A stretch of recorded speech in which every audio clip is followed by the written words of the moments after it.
கஷ்டங்கள் வருங்கால் களிப்பாக என்று இஷ்டமுடன் ஜெபம் என் நேரம் பண்ணு. கஷ்டங்கள் வருங்கால் களிப்பாக என்று இஷ்டமுடன் ஜெபம் என் நேரம் பண்ணு. நஷ்டங்கள் வந்தாலும் நலம் என்று சொல்லு. நஷ்டங்கள் வந்தாலும் நலம் என்று சொல்லு. துஷ்டனின் சூழ்ச்சியை தூயனால் வெல்லு. துஷ்டனின் சூழ்ச்சியை தூயனால் வெல்லு. நெஞ்சமே வீணாய் சோர்ந்து போகாதே. தஞ்சம் இயேசு இருக்கையில் தளர்ந்து விடாதே. தஞ்சம் இயேசு இருக்கையில் தளர்ந்து விடாதே. இயேசு கிறிஸ்துவின் இணையற்ற நாமத்தினாலே தேவ சமூகத்தில் ஒன்று சேர்வதற்கு கர்த்தர் கொடுத்த பெரிய கிருபைக்காக ஆயிரம் ஆயிரம் கோடி துதிகளை செலுத்தி என்றைக்கும் நாம் ஒன்று சேர்ந்தவர்களை தெய்வ முகத்தை பார்ப்பதற்கு தேவன் நமக்கு கிருபை செய்வாராக. வேதத்தை வாசிக்கும் பொழுதெல்லாம் அல்லது வேதத்தை நேசிக்கும் பொழுதெல்லாம் இன்னும் சுருக்கமாக சொன்னால் தேவனுடைய பிள்ளைகள் என்று சொல்லி வாழ தொடங்கும் பொழுதெல்லாம் நன்மை வரும் என்கிற ஒரு நோக்கத்தை நாம் முதலில் அறிந்தவர்களாய் நிற்கிறோம். அது எல்லாராலும் போதிக்கப்படுகிற ஒன்றாக இன்று வரைக்கும் கடைபிடித்து வருகிற ஒரு காரியம். நீங்கள் ஆண்டவரை தேடுங்கள், உங்களுக்கு இந்த நன்மை. நீங்கள் ஆண்டவரை தேடுங்கள், இது உங்களுக்கு கிடைக்கும். நீங்கள் ஆண்டவரை தேடுங்கள், இது இப்படி உங்களுக்கு ஆகும் என்று சொல்லுகிற ஒரு உபதேசத்தையும் அதோடு கூட நிற்கிற அதற்கு இணைப்புள்ள வேத வசனங்களை நமக்கு காட்டி நம்ம இந்த விசுவாசத்திற்கு அழைத்து வந்தார்கள் என்பதை நாம் மறுக்க முடியாது. அந்த நம்பிக்கையோடு தான் நாம் அடியெடுத்து வைத்திருக்கிறோம் என்பதும் ஒரு புறத்தில் சரியானபடி உண்மையாய் தென்பட்டாலும் வேதத்தில் தேவன் தெரிந்து கொண்டதற்கு விசேஷித்த ஒரு விதமான நோக்கமும் உண்டு. தேவன் தெரிந்து கொண்டதற்கு விசேஷித்த ஒரு விதமான காரணமும் உண்டு. அவிசுவாசியாய் நிற்கிற காலத்தில், தேவனை தேடாத காலத்தில் அல்லது தேவனை தெரிந்து கொள்ளாத காலத்தில் தேவன் நம்மை அழைத்து கொண்டு வந்தார் என்று சொல்லும் பொழுது அது உண்மை. நமக்கு தன்னை இன்னார் என்று காண்பித்து அழைத்து வந்தார். அழைத்து வந்த பின்பு நமக்கென்ற ஒரு தனிப்பட்ட அழைப்பை அவர் உண்டாக்கி நமக்கென்று ஒரு தனிப்பட்ட பிரிவை ஏற்படுத்தி அதற்குள்ளாக நம்மை நிலைநிறுத்துகிறார் என்பதை நாம் முதலாவது நம்முடைய சிந்தையின் ஆழத்திலே பதிய செய்ய வேண்டியவர்களாய் நிற்கிறோம். மற்றவர்களைப் போலவே மறுபடியும் நாம் அந்த தேடுதலின் காரியங்கள் மற்றும் மறுபடியும் போல ஏதோ ஒரு காரியத்தில் ஏதோ ஒரு நோக்கத்தின் சிந்தை நிறைந்தவர்களாய் நிற்பதல்ல. நான் விசுவாசத்திற்கு வந்த பின்பு தேவன் என்னை பயன்படுத்த விரும்புகிறாரே தவிர அப்படியே நிறுத்த விரும்பவில்லை. இது அநேகருடைய விசுவாசிகளின் உள்ளத்தில் இல்லாததால் இன்றைக்கு வெறுமனே வாழ தொடங்கிவிட்டோம். ஏதோ நமக்கு கிடைத்தது போது நாம் ஜெபிக்கலாம், நாம் பாடலாம், நாம் துதிக்கலாம், நம்முடைய அந்த காரியத்தை நாம் செய்து கொண்டு போகலாம், நாம் ஆராதனைக்கு போகலாம், நம்ம அப்படியே கிறிஸ்தவர்களாக நின்று விடலாம் என்கிற அப்படிப்பட்ட ஒரு தோற்றத்திலே வாழ்ந்து வருகிறதை நாம் அறிந்திருக்கிறோம். அது அல்ல. தேவனுடைய வேதம் சொல்லுகிற ஒரு ஆழமான ரகசியம், கிறிஸ்துவனுடைய பாடுகளை தன் சரீரத்தில் அனுபவிக்கிறவர்களுக்கு நான் கிறிஸ்துவின் ஆறுதலை சொல்லுவதற்கு என்னை பயிற்சி பெற்று கொள்ள அல்லது தகுதிப்படுத்தி கொள்ள என்னை அழைத்திருக்கிறார் என்பதை நான் மறந்துவிடக்கூடாது. இது ஊழியம் செய்கிறவர்களுக்கு மாத்திரமல்ல, விசுவாசத்தில் காலூன்றி நிற்கிறவர்களுக்கும் உள்ள வேத வார்த்தையாகும். நீங்கள் வாசித்து பாருங்கள். 2 கொரிந்தியர் 1ஆம் அதிகாரம் 5வது வசனத்தில் அங்கு எழுதின அந்த வார்த்தையை வாசித்து பாருங்கள். கிறிஸ்துவனிடத்திலே எனக்கு பாடுகள் எவ்வளவு பெருகிறதோ கிறிஸ்துவினாலே என்று எழுதியிருக்கிறது. அந்த வேத வசனத்தை நாம் வாசிக்கும் பொழுது கிறிஸ்துவினாலே எனக்கு கிறிஸ்துவனுடைய பாடுகள் எவ்வளவு பெருகிறதோ இந்த பாடுகளுக்கு ஏற்றது போல அவரால் எனக்கு ஆறுதல் பெருகிறது என்பதை நான் மற்றவர்களுக்கு அறிவிக்கும்படியாக, என்ன சுருக்கமாக சொன்னார், என்னிடத்தில் கிறிஸ்துவனுடைய பாடுகள் பெருகிறது போல என்னிடத்தில் கிறிஸ்துவின் ஆறுதல் பெருகிறது என்பதை நான் மற்றவர்களுக்கு அறிவித்து ஆறுதல் படுத்தும்படியாக தேவன் நம்மை தெரிந்து கொண்டார். இன்றைக்கு இவைகளை எல்லாம் நாம் புரிந்து கொள்ளாமல் இருப்பதால் மற்றவர்களோடு சேர்ந்து அவர்களுக்கு வருகிற உபத்திரவத்தை எண்ணி பாவம் என்று சொல்லிவிடுகிறவன். அவன் இன்னும் பாவம் மன்னிக்கப்படவில்லை, தவறு மன்னிக்கப்படவில்லை, குற்றங்கள் மன்னிக்கப்படவில்லை. இதனாலே இந்த நெருக்கம், இதனாலே இந்த பாடுகள் என்று நாம் அறிவிக்க தொடங்கி விடுகிறோம், பிரசங்கிக்க தொடங்கி விடுகிறோம். வேதத்தை வாசிக்கும் பொழுது 2 கொரிந்தியர் 1:3 வசனத்தில் சகலவித ஆறுதலின் தேவன் என்று அவரை குறித்து எழுதியிருக்காது. நீங்கள் வேதத்தை வாசிக்கும் பொழுது எத்தனை மேன்மையான வார்த்தைகள் என்று பாருங்க. சகல விதமான ஆறுதலின் தேவனாம். இன்னும் கீழே வாசித்து பாருங்கள். 1 தீமோத்தேயு 6:17 வசனத்தில் சகலவித நன்மைகளையும் சம்பூர்ணமாய் கொடுக்கிற தேவன் என்று எழுதியிருக்கிறது. அவருக்கு மகிமை உண்டாகட்டும். சகலவித நன்மைகளையும் சம்பூர்ணமாய் கொடுக்கிற தேவன், சகலவிதமான ஆறுதலின் தேவன். இந்த தேவன் உங்களையும் என்னையும் அழைத்த அழைப்பு ரொம்ப வித்தியாசமான அழைப்பு. அந்த அழைப்பை மாத்திரம் நாம் நினைத்து பார்த்தாலே என்னென்றைக்கும் அவரை துதிக்கத்தக்கதான நிலைமைக்கு வருகிறோம். எபேசியர் 1:4 வசனத்தில் வாசித்து பாருங்கள். உலக தோற்றத்திற்கு முன்னமே நம்ம அடிக்கடி நினைவு கூறுகிற கலாத்தியர் 1:15 வசனத்தை வாசித்து பாருங்கள். தாயின் கற்பத்தில் இருக்கும் பொழுதே.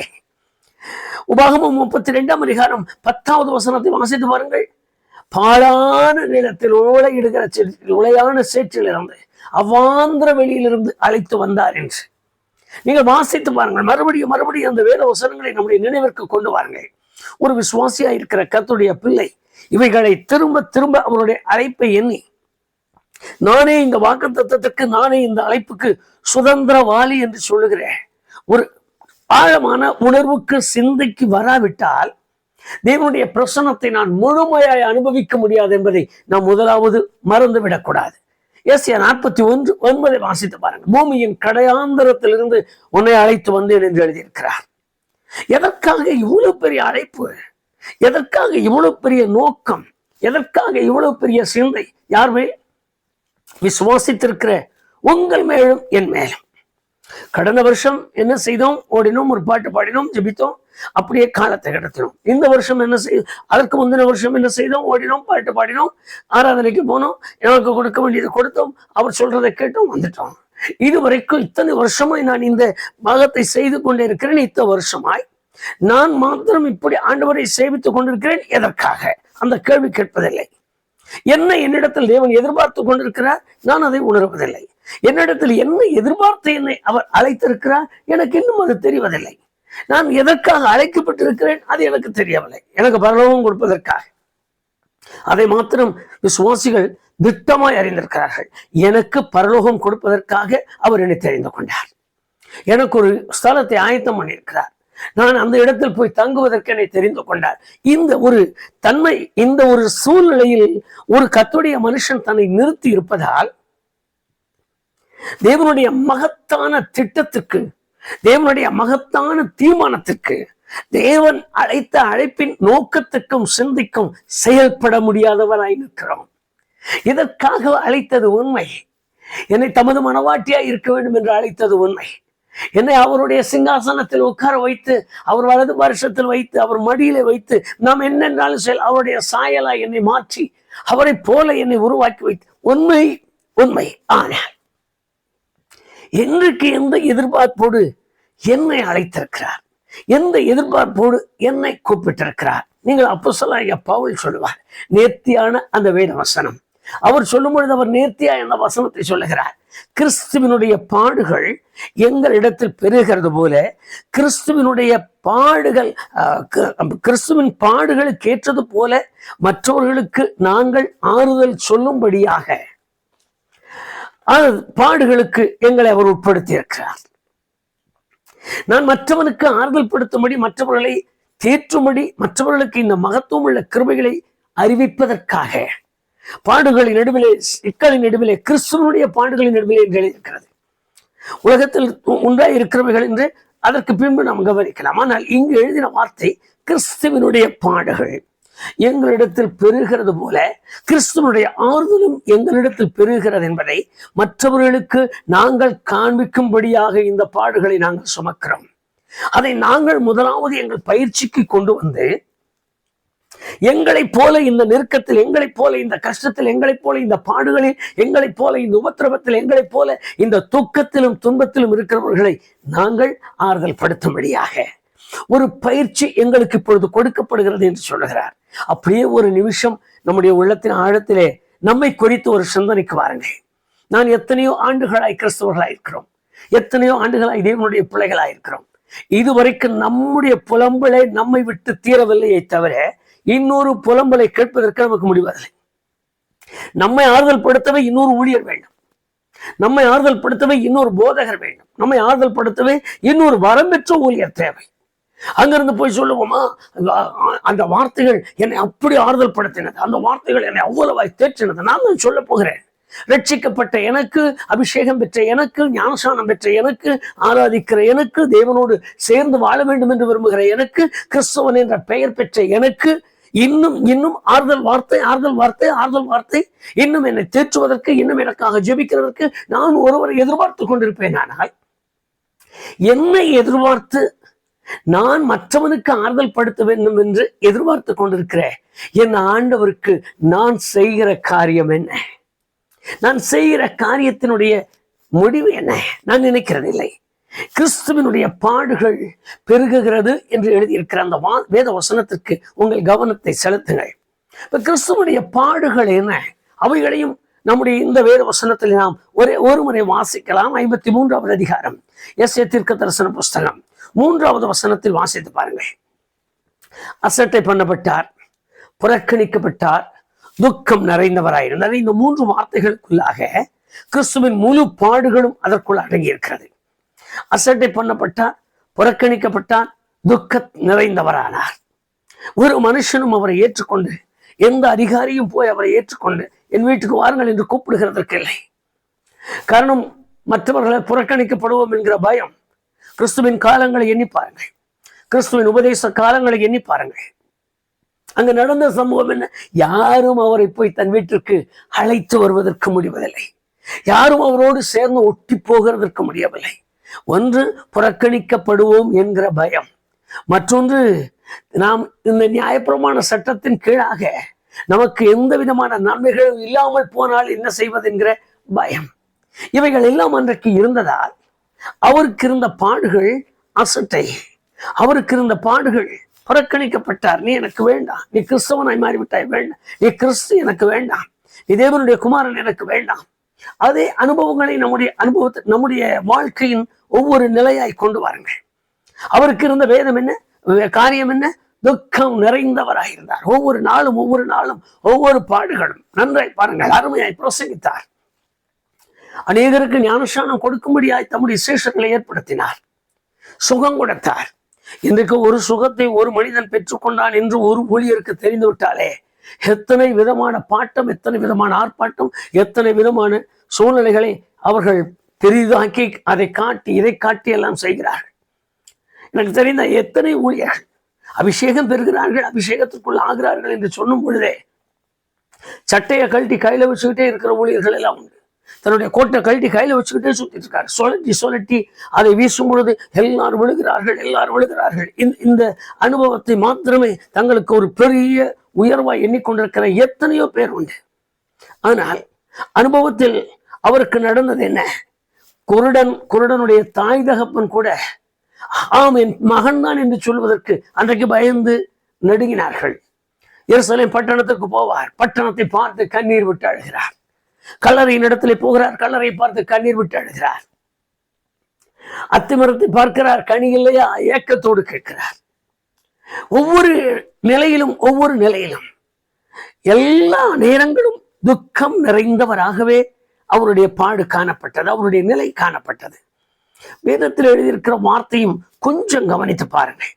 10வது வசனத்திற்கு வாருங்கள். எஸ்ஏ 53:10 கர்த்தரே அவரை நொறுக்கினார் என்று எழுதியிருக்கிறது.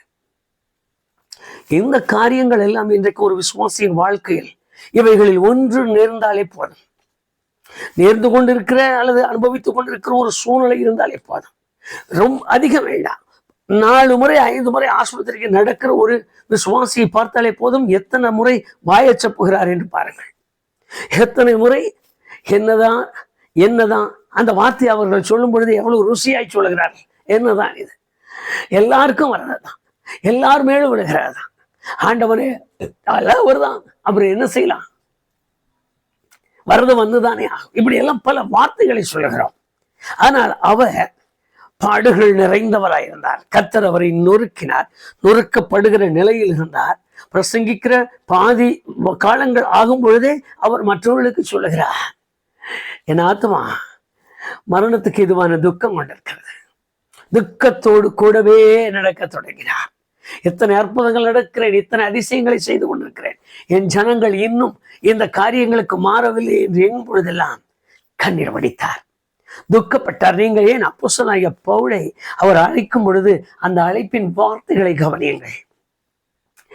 அது எழுதப்பட்ட வார்த்தை சாதாரணமா எழுதியிருக்கிறதாக நாம் எண்ணுகிறோம். சவுலே சவுலே முள்ளில் உரைக்கிறது உனக்கு கடினமாம். அந்த வார்த்தையை மறுபடியும் மறுபடியும் நாம் சொல்லுகிறது போல பேசுகிறது போல பாருங்கள். எத்தனை துக்கத்தோடு எத்தனை பாரத்தோடு கூட, எப்பா முள்ளில் உதைக்கிறேன், உனக்கு ரொம்ப கஷ்டப்பா, ரொம்ப கஷ்டம், பார், உன் நிலையை திரும்பி பார். அப்படி சொல்லுகிறது போல அவருடைய அனுபவங்களை பாருங்கள். ஏன் 10வது வசனத்தில் நொறுக்கப்பட்டார் என்று எழுதியிருக்கிறது. நொறுக்குதலுக்கு உள்ளான ஆயிரங்களான கர்த்தருடைய ஜனங்கள். இன்றைக்கு இந்த வேதத்தை கையில் எடுக்கிற அருமையான கர்த்தருடைய பிள்ளைகளின் பாடுகளை எண்ணி பாருங்கள், துக்கங்களை எண்ணி பாருங்கள், அவர்கள் மரண வேதனைகளை எண்ணி பாருங்கள். படுத்த படுக்கையில் இருக்கிற எத்தனை ஆயிரமான கர்த்தருடைய ஜனங்கள் நிற்க முடியவில்லை, நடக்க முடியவில்லை. ஒவ்வொரு மாதமும் மருந்து செலவுகள் தாங்க முடியவில்லை. ஒவ்வொரு நாளும் இத்தனை புலம்பலோடு கூட நிற்கிறேன் என்று சொல்லுகிற அனுபவசாலிகள் யார், எத்தனை பேர்? ஆனால் ஆறுதல் கொடுக்கிறவர்களோ ஒரு ஆள் இருக்கிறார்களா என்று மாத்திரம் பாருங்கள். பிரசங்கிக்க விடுங்க, சரியான பிரசங்கம் பண்ணிடுவாங்க. வீட்டு ஜெபத்துக்கு விடுங்க, அங்க போய் பல்ல கடிச்சிட்டு பேசுவாங்க பாருங்க. எனக்கு ஒரு அருமையான கர்த்தருடைய மனுஷனை நன்றாய் தெரியும். மாதம் ஒரு முறையாகிலும் எனக்கு போன் செய்யாம இருக்க மாட்டார். எதற்காக? விசாரிக்கிறவர்க்கல்ல. இன்னைக்கு செய்திக்கு உங்க சபைக்கு வரட்டுமா, இந்த ஞாயிற்றுக்கிழமை உங்க சபைக்கு வரட்டுமா, திடீரென்று போன் பண்ணுவார். நான் இந்த சபைக்கு வந்து செய்தி கொடுக்கலான்னு இருக்கேன். நான் ரொம்ப சகிப்புத்தன்மையோடு தான் இருந்தேன். ஒரு நாள் அவரிடத்துல கேட்டேன், ஐயா ஞானசானம் வாங்கிட்டீங்களான்னு. ஞானசானம் யாரும் உங்களுக்கு கொடுத்தாங்க? நான் குழந்தையிலேயே ஞானசானம் எடுத்துட்டேங்க. நான் ஒரு வார்த்தையை சொன்னேன், தண்ணியில முழுகி பிதாகுமாரன் பரிசுத்த ஆவியினாலே ஞானசானம் பெற வேண்டுமே, அது நீங்க எடுத்துட்டீங்களா? அவர் ஒரு வார்த்தை சொன்னார். நாங்கள் அப்பவுமே எடுத்தாச்சு. எங்கள் குடும்பத்தில் எங்கள் குழந்தை பிறந்த உடனே என்னை கொண்டு போனாங்க, ஞானசானம் எடுத்துட்டேன். அதுக்கு பின்னால நாங்கள் அதெல்லாம் செய்யலை. நான் இப்போலே பிரச்சனை இருக்கேன். அதனால தான் நான் உங்கள் வீட்டுக்கு, உங்கள் சர்ச்சுக்கு ஒரு செய்திக்கு வரணும்னு நான் ஆசைப்படுறேன். மாதம் ஒரு முறை நான் அந்த குறிப்பிட்ட வாரத்தில் நான் வந்து கட்டாயமாக செய்தி கொடுக்கணும். நான் ஒரே ஒரு வார்த்தையை சொல்லிட்டேன், நான் இப்படி சொல்றதுக்காக யாரும் என்னோட வருத்தப்பட வேண்டாம். ஐயா, ஞானஸ்நானம் பெறாத ஒரு மனுஷன் ஞானஸ்நானம் பெற்ற ஒருவருக்கு போதனை செய்கிறார் என்பது அடாத காரியம். ஒரே வார்த்தையா சொல்லி முடித்து அதை நிறுத்தினேன். ஆனாலும் அவர் கடைசி வரைக்கும் என்ன விடலை.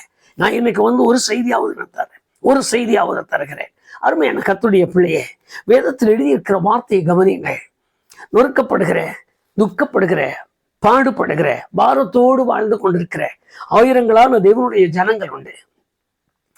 நான் வணங்குகிற, நாம் நம்பி இருக்கிற தேவனுடைய தன்மை என்ன? சகலவிதமான ஆறுதலின் தேவன் என்று எழுதியிருக்கிறது. சகலவிதமான ஆறுதலின் தேவன். எந்த துக்கமானாலும், எந்த பாடுகளானாலும், எந்த வேதனையானாலும், எப்படிப்பட்ட கசப்பான நிலைமையானாலும் அவைகளிலும் ஒரு ஆறுதலை கட்டளையிடுகிற தேவனாம்.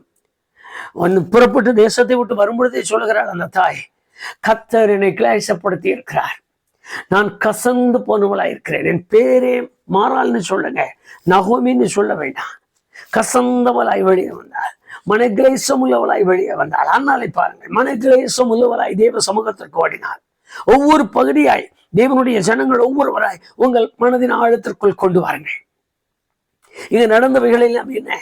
ஒரு ஆறுதலை தேடி அலைகிறார்கள், சமாதானத்தை தேடி அலைகிறார்கள், உள்ளத்தில் ஒரு நிம்மதியை தேடி அலைகிறார்கள். எப்படி ஆகிலும் ஒரு கிருபை கிடைக்காதா என்று அழுகிறார்கள்.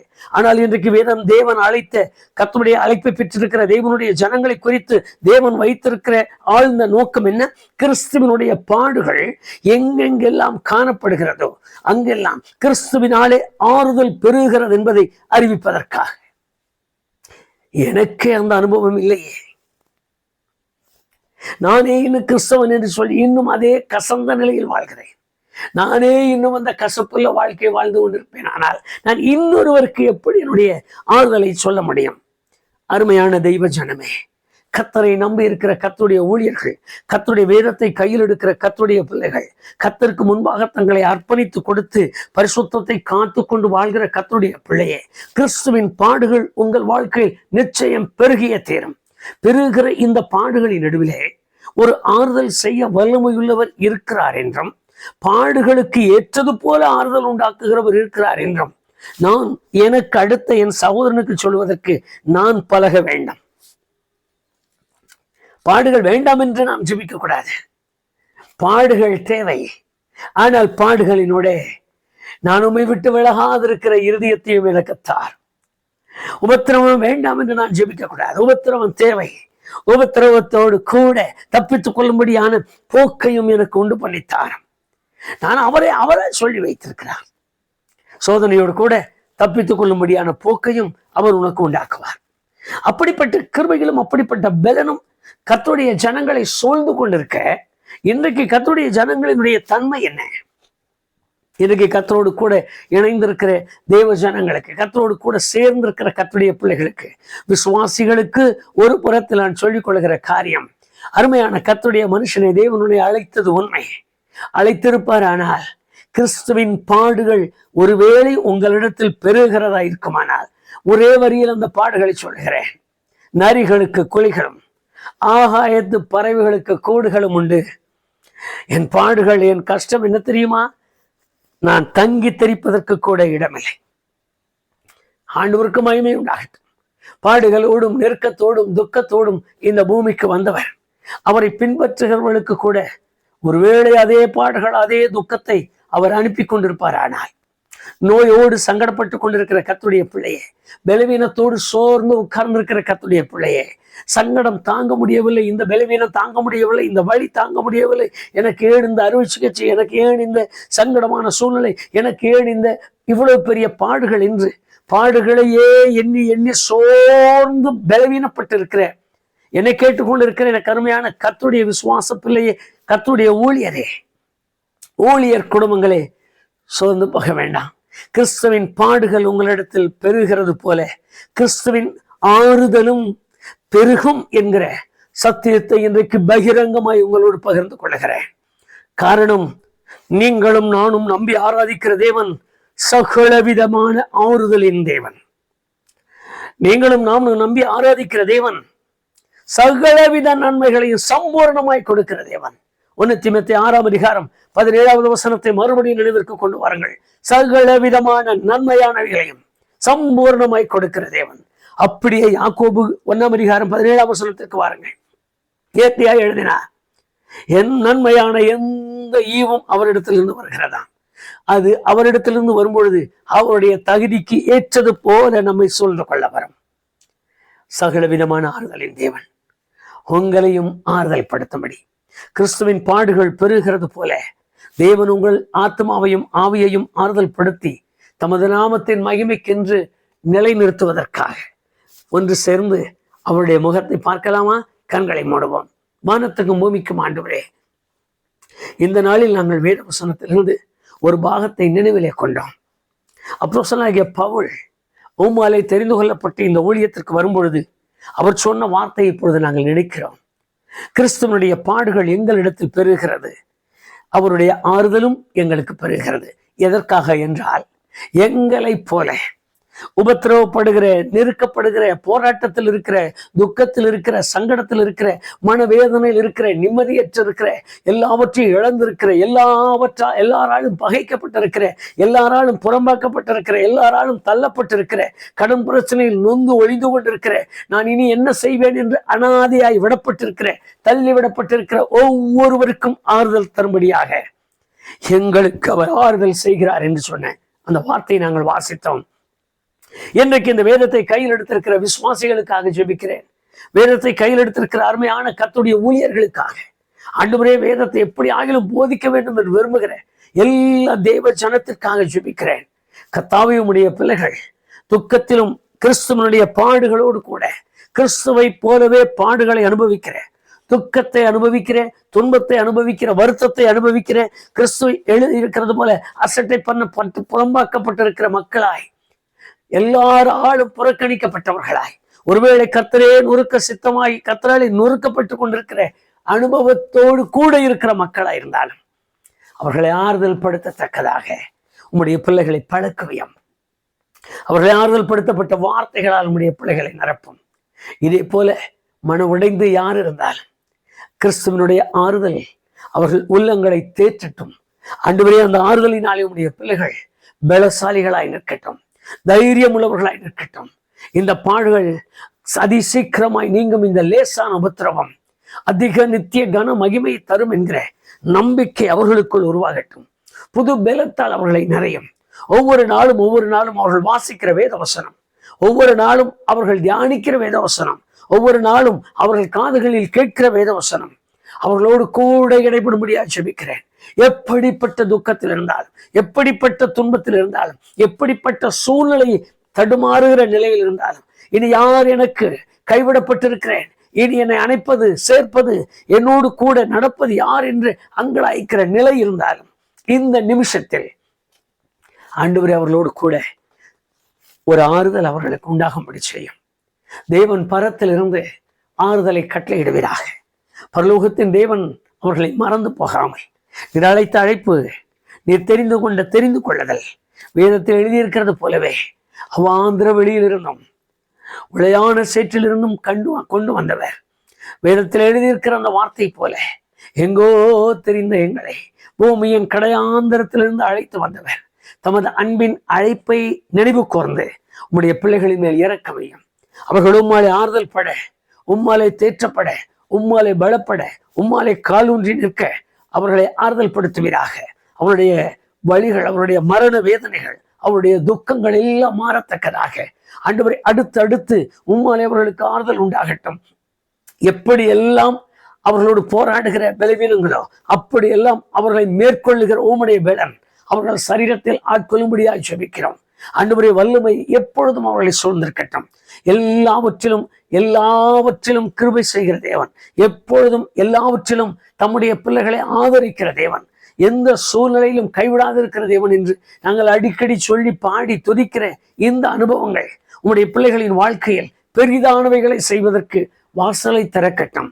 அவருடைய கண்ணீர், அவருடைய மனபாரங்கள், அவருடைய துக்கம், அவர்களுடைய எல்லா விதமான வருத்தங்களும் மாறத்தக்கதாக ஒரு ஆறுதல் அவர்களுக்கு உண்டாகட்டும். இனந்தெரியாத மகிழ்ச்சி அவர்கள் உள்ளங்களை ஆட்கொள்ளத்தக்கதாக நீர் கிருபை தருவீராக. உன்னதமான அந்த அன்பு அவர்களை நிறைக்கட்டும். கிறிஸ்துவனுடைய பாடுகள், கிறிஸ்துவினாலே உண்டாகிற ஆறுதல் உம்முடைய பிள்ளைகளுக்கு கலந்தவைகளாய், கூட்டமைப்பு உள்ளவர்களாய் உருவாகட்டும். உம்முடைய பிள்ளைகள் ஆறுதல் படுத்தப்படட்டும், தேற்றப்படட்டும். ஆண்டவரே, இந்த வேதத்தை கையில் எடுத்திருக்கிற ஊழியர்களும் கூட எத்தனை விதமான துக்கத்தில் இருந்தாலும், எத்தனை விதமான கசந்த நிலையில் இருந்தாலும் அவர்களும் உம்முடைய ஆறுதலாலே அவர்கள் இருதயத்தை தேற்றுவீராக. மற்றவர்களுக்கு ஆறுதல் சொல்லத்தக்கதாக அவர்களை பலப்படுத்துவீராக. கிருபை சூழ்ந்திருக்கட்டும். இயேசு கிறிஸ்துவின் நாமத்தில் ஜெபிக்கிறோம் பிதாவே, ஆமென், ஆமென். சகல விதமான ஆறுதலின் தேவன் உங்கள் இருதயங்களையும் ஆறுதல் படுத்தி உங்களை தேற்றி நடத்துவாராக. ஆமென்.